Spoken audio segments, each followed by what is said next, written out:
السلام علیکم.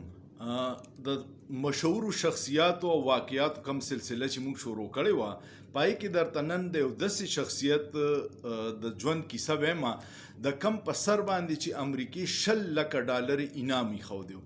دا څوک و؟ د نوم و ایمل کانسي.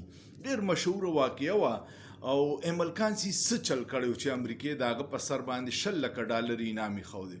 ایمل کانسي د کویټې کې اوسیدونکي یو پښتنې قبیلې سره تعلق و او دی چې و نو مالدار کورنۍ سره تعلق و. د کویټه کې ګریمر های سکول نه سبق ویلی و، بیا د ډیګري کالج کویټه نه ډیګري اخیستی و او بیا بلوچستان یونیورسټۍ نه د په انګلیش لیټریچر کې ماسټر کړی و.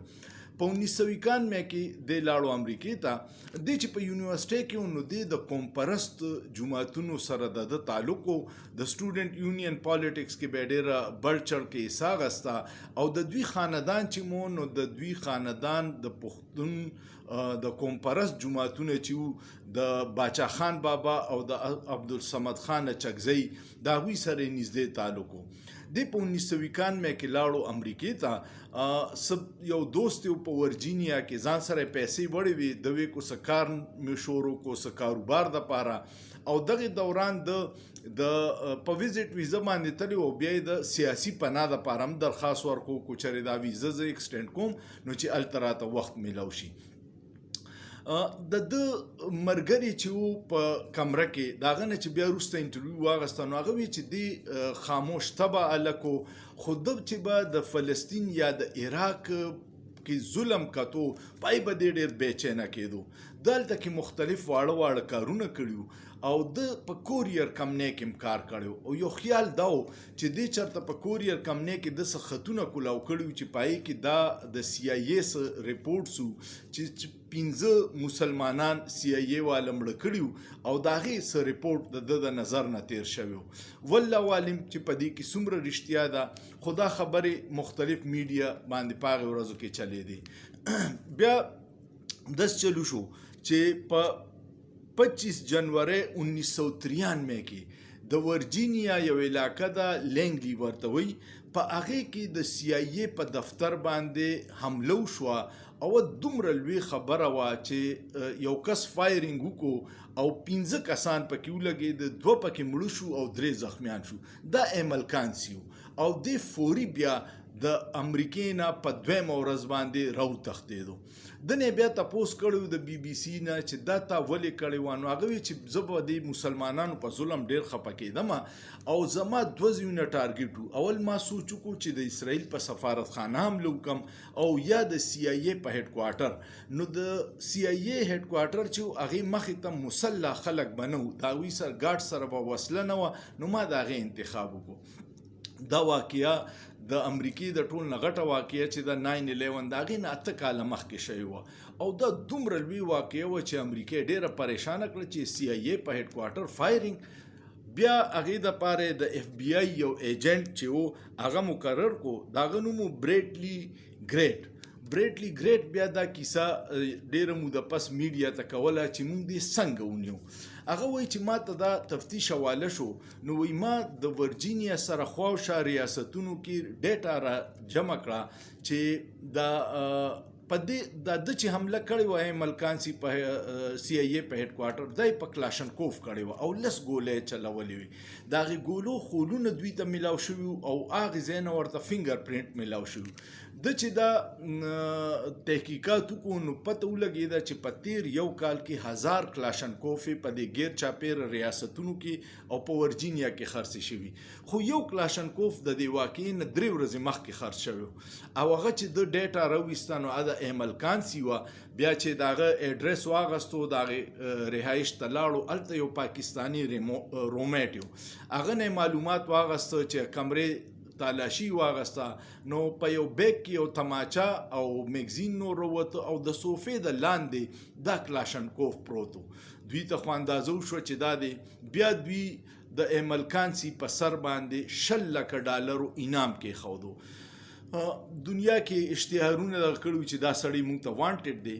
ملکان سي چې کله د امریکې نه راوتښتېدو نو دی چې پاکستان ته راغی دی سیده بیا لاړو افغانستان ته او په افغانستان کې په قندوز کې او په زابل صوبه کې هلته کې اوسېدو د پښتنو سره ځینې علاقو باندې هلته طالبانو قبضه شوې وه نو دی د هغوی سره به او هغوی به ځان سره ساتو. دغه کافي ورځې وشوې. یو ورځ اچانک د کویټې یو لوکل کلرک د امریکې د کراچۍ سفارتخانې ته فون وکړو چې تاسو په کوم سړي پسې ګرځئ د هغې معلومات ما سره شته. دا ډیره عجیبه خبره شوه.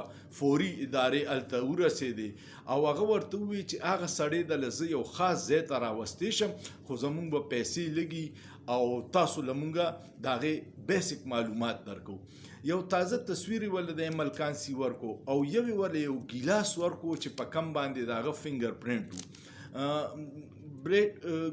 دغه چې دی اف بی آی ایجنټ هغه وایي چې مونږ هغه ګیلاس ولیږو امریکې ته او د هغې مونږ پته وکړه چې آیا فنګر پرنټ دا د ملکان سي دیکو نه نو د هغه راووتل د هغه فنګر پرنټ و. بیا مونږ افغانستان کې څه ملکانان او مشرانو سره رابطه کې کړو او دوی ته مو وویل چې تاسو هغه راولئ. هغه ملګري د ده چې چا دا راوستو د ده ډېر بیسټ فرینډ و چا چې د په سر دا پیسې اخیستې وي او هغه ورته بیا هغوی ورته ووایي چې یاره موږ په پاکستان کې یو د بزنس ډیل کوو تا له چونکې اردو هم درځي او ته پړه لیکای نو ته را سره لاړ شه خلک به پیسې بیا موږ ته افغانستان کې کوي پیمنټ خو چې ته را سره چې دا ډیل رالو کې نو دوی هغه په بانه راوستی دي ډي جي خان ته او په ډي جي خان کې دس چلو شو چې په 15 جون باندې په 15 جون 1997 کې د سحر 4 بجې د اف بی آی ایجنټ ګریټ وای چې مونږه په هغه باندې چاپو والا او دی په هغه هوټل کې په 317 نمبر کمره کې دا 300 کمرې نه د هوټلو فلسفي دا چې په دریم چت باندې ولسمه کمره کې 317 نمبر کمره وای مونږ اف بی آی ایجنټان لاړو او چې ناک مو ورته وکړو نو مونږ आवाज وکړو چې د مانځه ټایم دی پاسه ویسه دغه نشو دویم ځل مونږ نو د دروازه کولا وکړو فوري مونږ راونیو هغه هلته نه راونیو نو بیا وی پاکستانی ادارو او موږ خپل ځای ته راوستو پاکستانی ادارو وی چې لا تاسو به دا نه ورکوي. په هغه ورځو کې دلته پاکستان کې د نواز شریف صاحب حکومت او په امریکا کې صدر کلینټن او وزیر خارجه میډلین البرایټ وا هغوی دوانو بیا دلته لوکل زموږ وزیر اعظم او وزیر خارجه سره رابطه وکړه او بیا دوی ته اجازت ملاو شو نو ملکان سي امریکې ته بوتلو. امریکې کې د کیس چلیدو ډیره موده مختلف د خپل دفاع کوله او هغوی کو کیس اخره کې د ټول اپیلونه خارج شو او دته سزای موت ملاو شو او په 14 نومبر 2002 کې دله د زهرو انجکشن ورکو او دې مړ کو. ملکان سي بیا لاش پاکستان ته راغې او په خپل آبایي قبرستان کې ښخ کو. په هغه ورځو کې د مشرف دور و د یو اوخي چې هغه دلته په وفاق کې وزیر صحت و لاش هغه وصول کړو. دا واقعه ماته یاد وه خو نن راته مخې لراله نو ما چې تاسو سره وکړم نو ملکان سي په سر باندې 10 لکه ډالر وي او د دغه واقعې نه پس بیا د امریکای یو سېنیټر ویلیو چې پاکستانیان د ډالرو د پاره مورم خرڅي. ډیر د افسوس خبره ده تاریخي واقعیاتو مې چې تاسو ته د ملکان سي کیسو کم چې څنګه نیولې شوی او دغه جرم سو. امید لرم تاسو به ویډیو خوښ شوي. کو ویډیو مو خوښ شو کمنټ پیو کې لایک ورکې شیر کې او سوچ پیو کې په سوچ کې څه ګناه نشته.